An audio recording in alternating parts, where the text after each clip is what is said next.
Through this series, the Women's Pavilion invites leaders to share their vision for a more equitable and inclusive world. The Visions and Journeys sessions opens up the personal lives, challenges and journeys of leaders and change makers. In her speech, Gengos provided an outline on lessons the First Lady learned in relation to her leadership role. These lessons range from mindset, ego and compassion, further highlighting expectation and career influences. My children, now that they're young adults, I've stopped asking myself that question, whether it was right to build a career while they were growing. My answer to that question, to myself and to others, it was right for me. Had I not, I think I would have been a bad mother. Because to me, there's nothing more dangerous than a person who has not fulfilled their purpose. And listen to me carefully. For one woman, fulfilling her potential and her purpose is to be at home with her kids, and that's fine. For another woman, fulfilling her potential is to be an excellent primary school teacher, to be an excellent secretary, to be an excellent CEO, to be an excellent politician.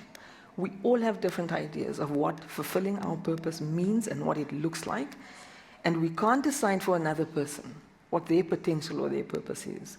But what I can tell you today, a woman who doesn't feel she's fulfilled her purpose is a dangerous woman. The duty of women when they reach to the top or to the power, authority, to support other women. And we sometimes feel it's not really at its best because, you know, that they usually sometimes eliminate the other women when you reach to the top. This is the first task you do. So we want to know how can we overcome this challenge? Yes.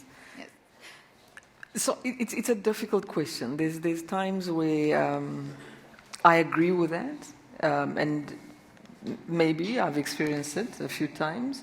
But I must say, I've experienced more women being supportive of me than women who have not. Because we must remember that we are not a homogeneous group. We are not all the same, with the same personalities, with the same likes and the same desires, or the same levels of confidence, or how we react to situations.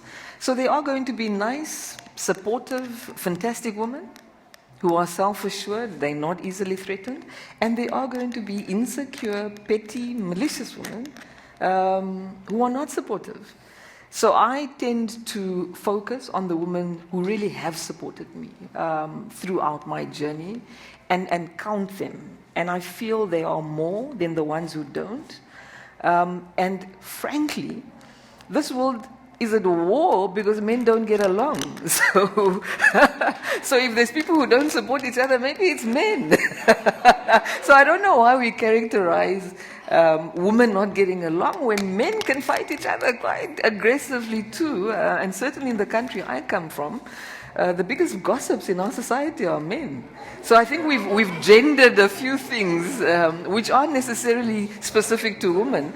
I find malicious men who fight each other, who gossip about each other, and who operate in roles that are characterized and associated with women. Do we have a responsibility to each other? We absolutely do.